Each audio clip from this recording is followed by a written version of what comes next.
The year was 1834.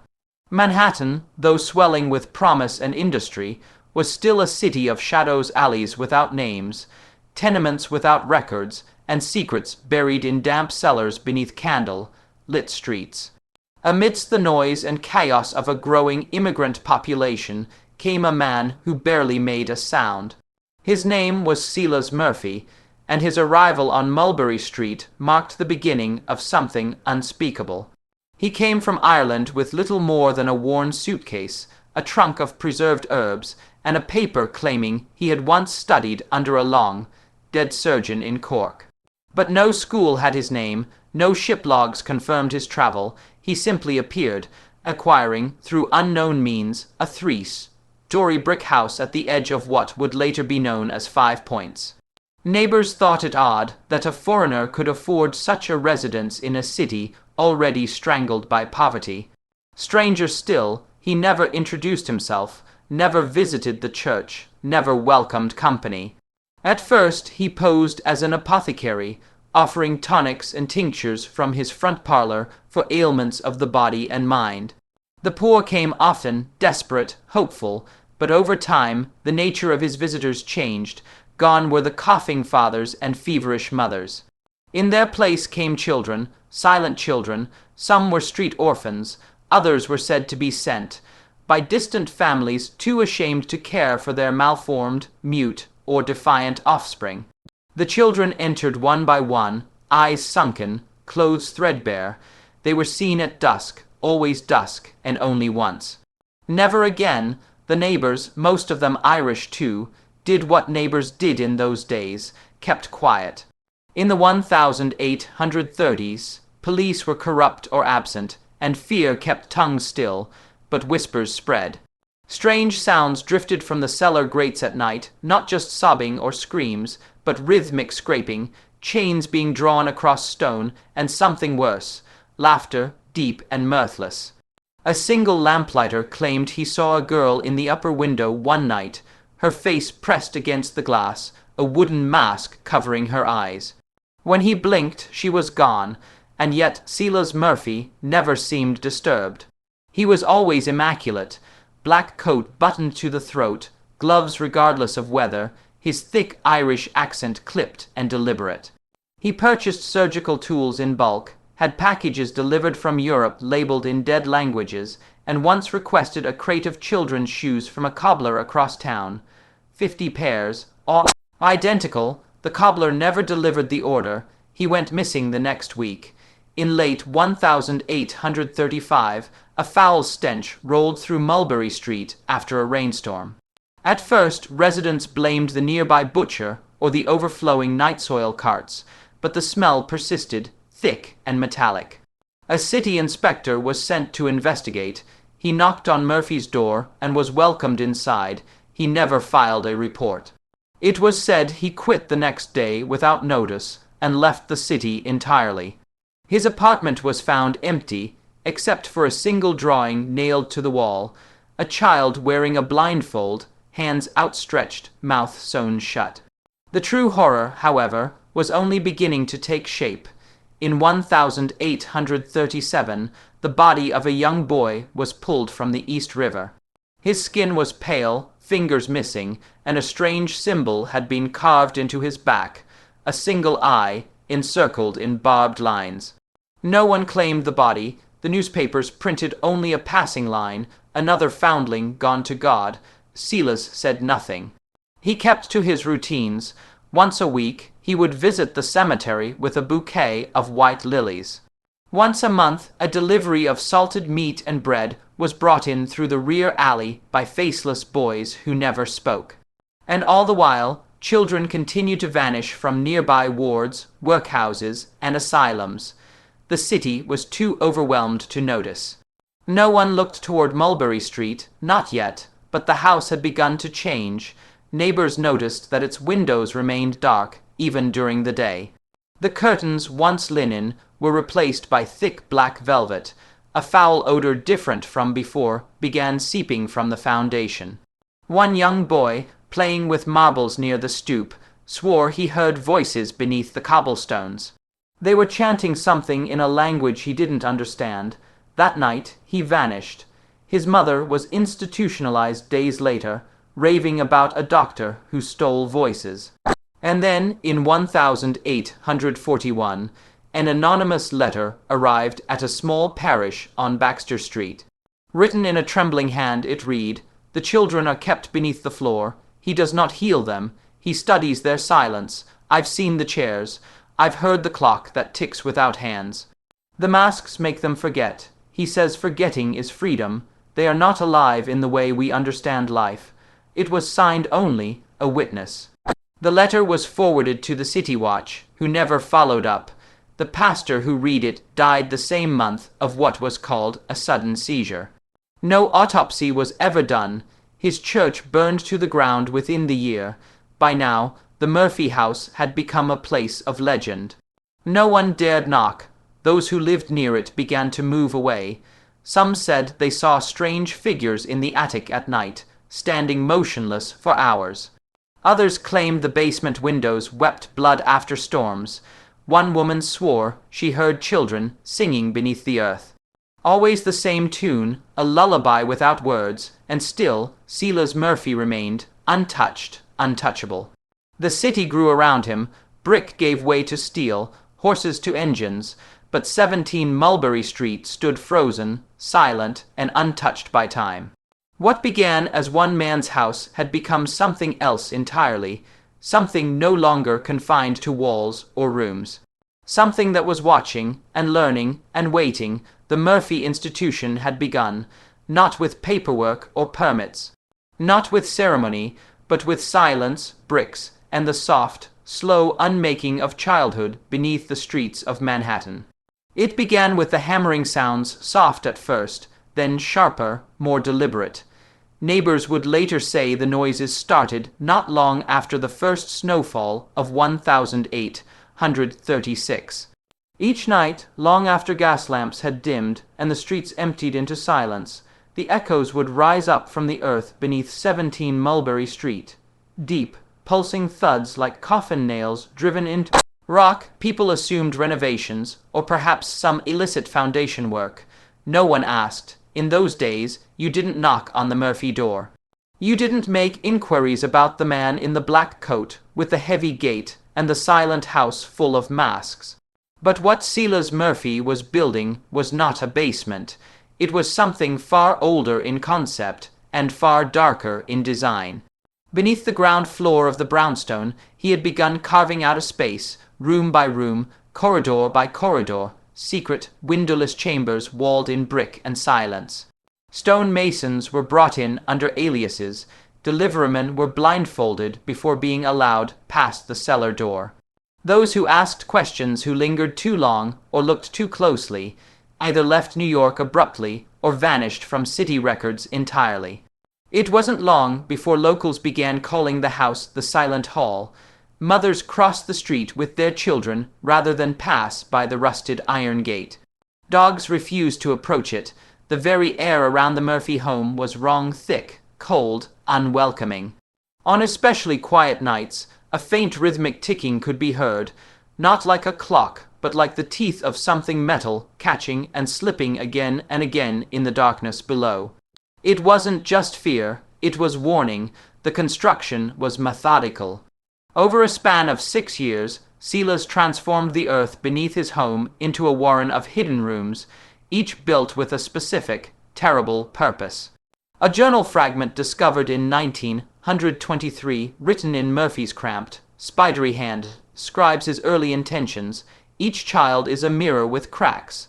Pain widens the fracture, but silence erases the reflection. In the dark, they forget they were ever whole. Then they can be rebuilt. One room, later dubbed the reflection cell, had a single mirror bolted to the wall, distorted and concave. It was angled so that a child restrained in the center would never see their full face, only fragments. The floor was padded, but not for comfort. It was to muffle movement, to erase the sound of struggle. Another chamber, the Room of Mouths, contained only 4 child-sized chairs, each with a leather bit fastened in the seat and metal rods used to keep the eyes open. The walls were covered in crude etching spirals, screaming mouths, tally marks. Evidence suggests at least 27 such rooms were built beneath the Murphy home between 1836 and 1844.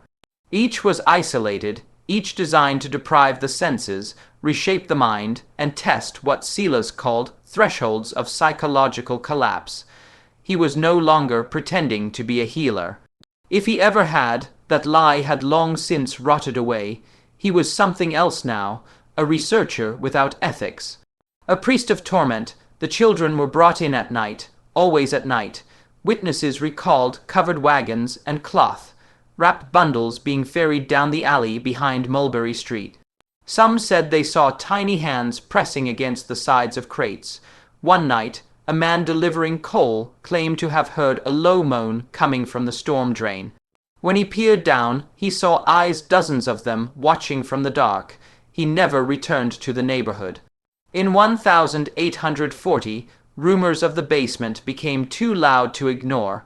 A city constable was dispatched to investigate reports of a foul odor and suspected animal abuse. He entered through the front door, was seen descending the cellar stairs, and was never seen again. The official record claimed he resigned and relocated. His badge was later found embedded in the concrete beneath the Murphy parlor floor. A bricklayer named Orrin Finch, who had worked on the structure briefly before quitting under mysterious circumstances, later told a priest that Murphy had requested unusual modifications, pipes that vented inward, not outward, grates that channeled sound into walls, not away, hinges that opened silently and only from the outside. The architecture itself was complicit. Every detail of the structure whispered Murphy's design, the erasure of identity, the destruction of memory, not through violence, but through confinement, repetition, and absolute control.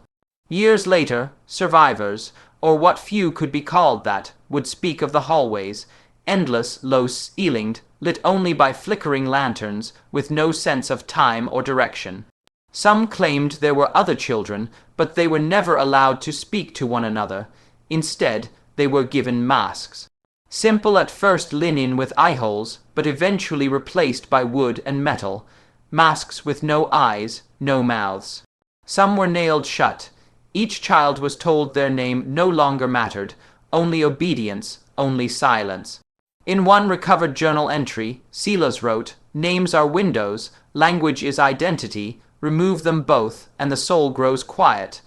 And in that quiet, he claimed, one could reshape the mind. By 1844, the Murphy Institution beneath 17 Mulberry Street was no longer an open secret. It had become a myth. Something half whispered by candlelight, passed in cautionary tales from mother to child. The house stood silent. The man inside never aged, and the children, well, the children were never seen again. But the city above continued on. Horses clattered over cobblestone, factories puffed smoke into the sky, and progress marched forward, oblivious to the horror pulsing just beneath its feet. The Murphy basement was no longer just a place. It was an ecosystem, a hidden machine for unmaking. And it was growing. What Silas Murphy had built under his home was not just a structure. It was a philosophy encased in brick and rot. A machine of psychological annihilation designed for those who could not, or would not, be missed. It was a secret carved in silence. And it had only just begun. By the winter of 1837, the children had begun to disappear in numbers too large to ignore. The city's poor wards, especially the orphanages, alley schools, and charitable asylums, reported rising absences. Some blamed runaways, others whispered of slave ships still operating in the shadows long after abolition. But beneath the official explanations was a silent panic. The disappearances were clustered too tightly. Too many within walking distance of one address, 17 Mulberry Street. The neighborhood had started to rot from within. Shopkeepers began closing early. Windows facing the Murphy home were boarded up without explanation.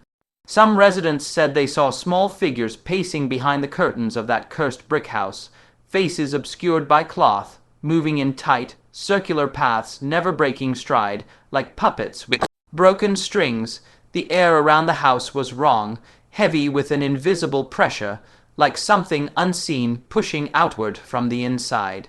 Then the bodies began to surface.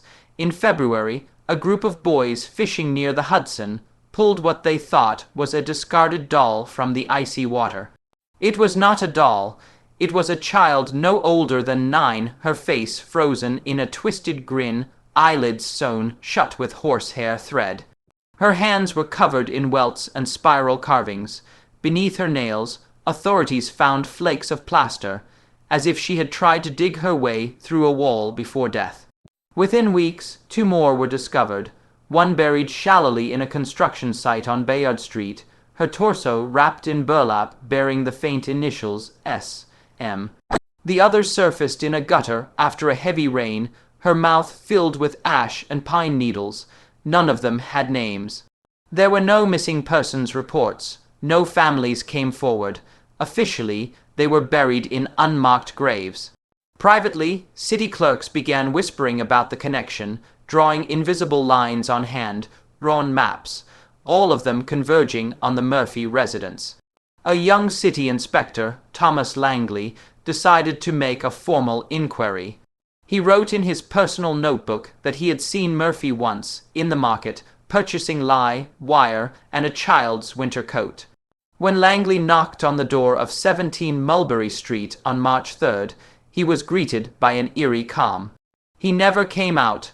When his superior officer visited the next day, the front door was open just a crack. Inside, Langley's coat and satchel sat on the parlor chair. A pot of tea steamed gently beside them, still warm. But of Langley there was no trace, no footprints, no sounds, just the faint ticking like a clock deep underground, that pulsed beneath the floorboards. By summer, those who lived nearby started hearing stories from their children. They spoke of a boy with no eyes who stood at the base of the alley at dusk, of a girl in a wooden mask who whispered their names from sewer grates, of strange lullabies heard beneath their beds, sung in reverse, always ending in silence. One child was found in his sleep, mouth packed with cotton. When shaken awake, he screamed for hours, claiming someone had taken his voice and folded it into the walls. No one dared investigate. No one called the police anymore. They had tried that. The city was not going to help them. But someone did take notice. A preacher named Elias Crane, who ran a mission house 2 blocks from the Murphy residence. He began documenting the whispers, drawing the patterns, keeping track of every child who vanished within a 10-block radius. He preached fire in his sermons, warning his flock of the man who harvests silence, and urging them to look beneath the earth for your lost ones. On October 12, 1839, Elias Crane disappeared. In his absence, his congregation broke into his office and found his private journal.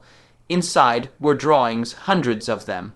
All the same, a brick house with no windows, standing above a pit of writhing children, each one wearing a different mask. Some were smiling, some were screaming. The journal was sent anonymously to a city archivist. It never resurfaced. But perhaps the most damning clue came in 1842, when a fire broke out in a neighboring townhouse. Flames tore through the building, collapsing 2 stories and forcing firefighters to break down walls between homes to stop the spread. In doing so, they accessed a previously unknown passage beneath the Murphy home, a tunnel leading to a bricked-up chamber filled with wooden restraints, lengths of chain, and a single child's boot. No report was made, no charges were filed. A hush swept over the station house that night. The lead fire marshal was found dead a week later, hung by a leather strap in the bell tower of his station, eyes gouged out and a note nailed to his chest. He who sees must forget. After that, even city officials turned away. Records from that period are notably scarce, pages missing. Files burned, deaths written off as illness or abandonment, but the children kept disappearing. Every year, 5 or 6, sometimes more, vanished without a trace, always within range of the same shadowed address. Rumors say Silas Murphy kept ledgers, one for each child, bound in red leather, stored in a vault beneath the deepest room of his self-made labyrinth. Inside, every name was replaced with numbers, every entry a notation of behavior, silence achieved, resistance broken, mask accepted. Whether these books ever existed is uncertain. Some claim they were found during later excavations, but burned before they could reach the public. By the end of 1844, the disappearances slowed, but not because the horror had ended. Some believed the institution beneath 17 Mulberry Street had become self-sustaining, its mechanisms perfected.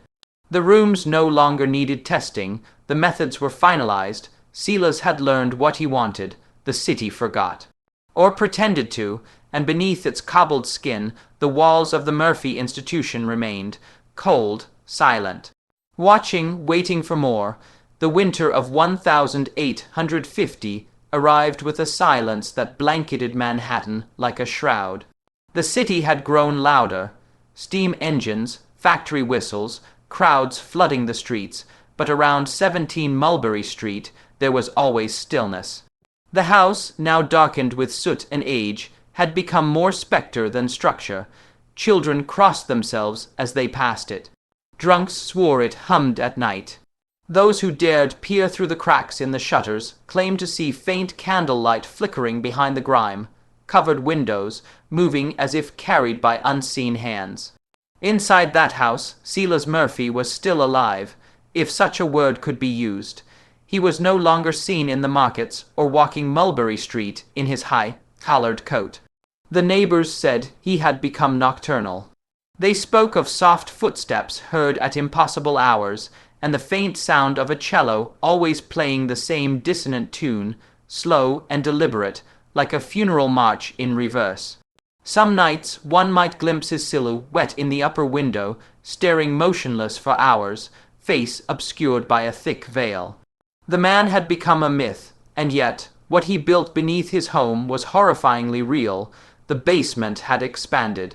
The city would later uncover blueprints, scribbled in graphite and sealed behind bricks, showing entire corridors added between 1845 and 1850. Some were built downward, reaching into the ancient bedrock beneath the city. One such passage, labeled only Vein A, led to a massive stone chamber with no windows or exits, filled with iron cages sized specifically for children no older than 7. The floor was sloped to drain fluids. There were no drains. They say the institution began to evolve. That Murphy, no longer content with silence, had turned to transformation. The masks grew more elaborate, integrated into the very flesh of the children they adorned. Wires ran through the walls to deliver mechanical sounds, ticks, hisses, grinding noises that replaced natural human ones. Children were stripped of language, then of identity, and finally of autonomy. One of the recovered sketches attributed to a police sergeant who went mad after witnessing the basement in 1868 depicted a child with arms permanently bound to her sides, legs atrophied, her mouth replaced by a carved wooden speaker. Around her neck was a plaque, Subject 43, retention achieved. If the drawing was a fabrication, it was an elaborate one. But most who saw it believed it was not. The most disturbing transformation, however, came not to the children, but to the house itself. People began to describe it differently. A woman who had lived across from 17 Mulberry for 2 decades insisted the windows had moved. That the third-story window, once centered, was now to the left. Another man, a lamplighter, claimed the chimney was breathing, exhaling thin trails of black smoke long after the fires inside had gone out. There were knocks that came from within the walls, echoing into neighboring homes, 4 knocks, then silence, then 4 again. Always 4, and still the house stood untouched by law or fire or fate. A group of young men, convinced the stories were legend, broke into the home one night in 1008, 151. They never reached the basement.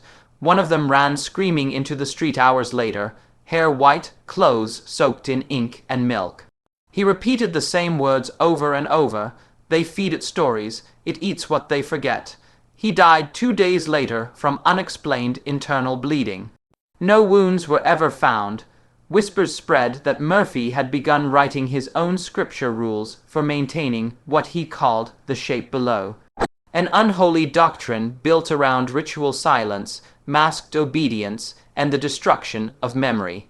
The texts, if they existed, were kept locked beneath the deepest foundation of the institution, said to be written in a mix of Latin, phonetic Gaelic, and invented symbols.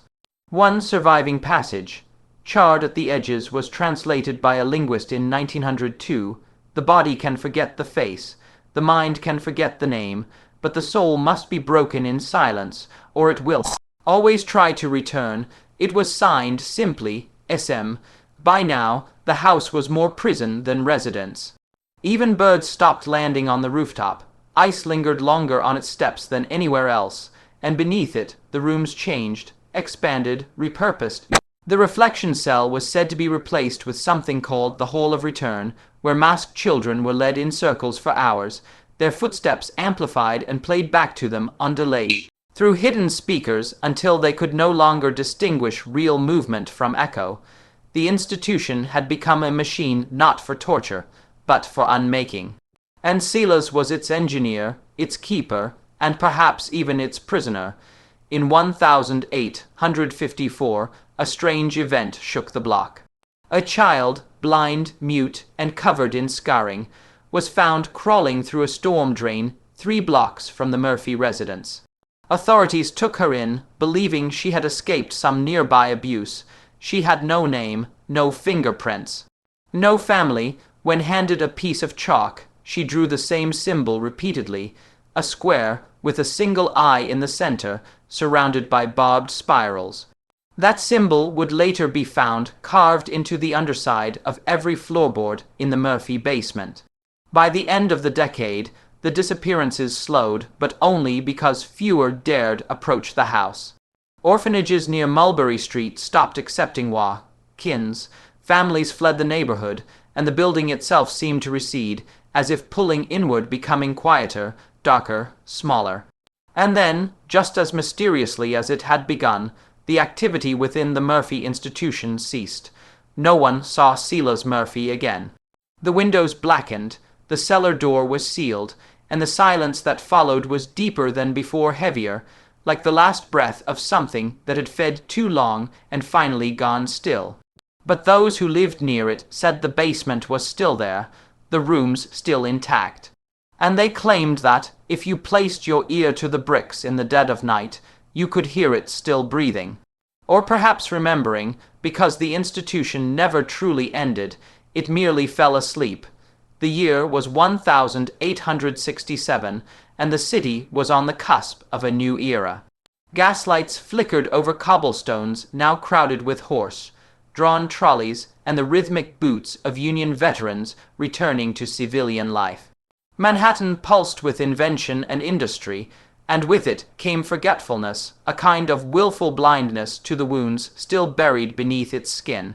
But 17 Mulberry Street would not be forgotten, not yet. It began with a noise. On the morning of March 12, just after a hard rain, the earth behind the Murphy property collapsed. A sinkhole opened in the alley, swallowing a carriage and revealing a narrow tunnel reinforced with decaying wooden beams. Workers sent to assess the damage entered cautiously, lanterns in hand. What they found was a passage, not newly formed, but ancient in appearance, descending steeply into the bedrock. Within minutes, the smell hit them musty, metallic, and unmistakably wrong. None of them made it more than 50 yards. The official city report said the tunnel led to an unregistered cellar extension, but the workers told a different story. One claimed he saw tiny teeth embedded in the mortar. Another, who refused to speak for days, eventually confessed to seeing masks, rows of them, hung like trophies, each slightly askew as if watching. The most coherent account came from a man named Joseph Harrow, who described what he believed was a room made entirely of mirrors, shattered, each reflecting something that did not match what stood before them. After that, the city ordered the Murphy property to be sealed permanently. Bricks were laid across every visible opening. Iron bars were welded over the windows. A concrete slab was poured over the entrance to the cellar. But it was too late. Stories began again. Children complained of dreams filled with ticking sounds and whispered commands. One girl claimed a wooden mask had appeared on her pillow during the night. Another was found wandering Battery Park barefoot, repeating a phrase in a dead language. Authorities suspected hysteria or pranksters. But when a team of sewer inspectors discovered a door beneath the street, a rusted hatch that led directly under the Murphy property, they called for police backup. The response came too late. 3 inspectors vanished. The only clue was a single boot placed neatly beside the open hatch. In the lining, someone had carved a spiral with a nail. The incident drew the attention of a group of private investigators, former Pinkertons, mostly, who had heard the stories for years and believed them more than local authorities did. They paid off a city clerk to retrieve old building plans and spent weeks mapping what they could of the substructure. The blueprints were fragmented, hastily scrawled, often contradictory. Some walls appeared to shift locations between drawings. Some staircases descended and never reappeared. On May 3, 1867, the team entered the house under cover of night. They were heavily armed and equipped with sulfur lanterns and rope. Of the 6 who entered, only 2 returned. One was blind, his eyes burned beyond repair by exposure to an unknown chemical mist. The other had lost the ability to speak. He carried with him a leather-bound notebook filled with frenzied sketches, hallways lined with nails, doors that bled when opened, children standing in unison, motionless, their shadows moving independently. He never explained what they saw. That summer, the house earned a new name, the listening place. It was said if you stood in the alley behind it for too long, you'd begin to hear your own voice repeating words you hadn't yet spoken. Others described a kind of magnetic pull toward the cellar, unexplainable, like gravity but heavier, personal. One child broke into the garden and dug for hours with bare hands before collapsing. When pulled away, he whispered, "She's still in there, but she's listening now." A month later, the final city order was issued. 17 Mulberry Street was to be erased. Crews arrived with hammers, crowbars, and orders to demolish the building. But when they struck the foundation, they found it resisted them, stone crumbling not outward, but folding inward, like it was swallowing the blows. Tools broke. One worker's hand was shattered by a falling beam. The wrecking ball made contact just once before the crane's mechanism jammed and the operator fled, claiming the house had looked at him. They called off the demolition. Instead, they built around it. Over the following decades, new tenements rose beside it, then over it. The facade was stripped, the windows bricked shut. Eventually, the address disappeared from public maps altogether. But those who had lived nearby never forgot. They passed down the warnings like heirlooms: never dig near the east wall, never speak into the grates, never follow the sound of crying beneath the floors. By the turn of the century, the Murphy name had become a curse in lower Manhattan.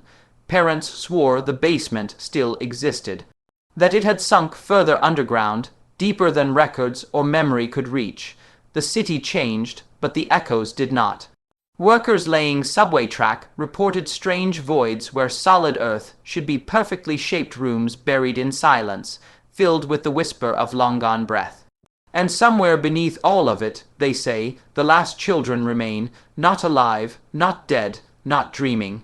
Just waiting, faces obscured, hands at their sides, repeating the rituals that Silas Murphy had designed to outlive even him. The Murphy institution wasn't destroyed, it was swallowed, and in the deepest places of the city, if you press your ear to the right wall at the right hour, you can still hear it ticking.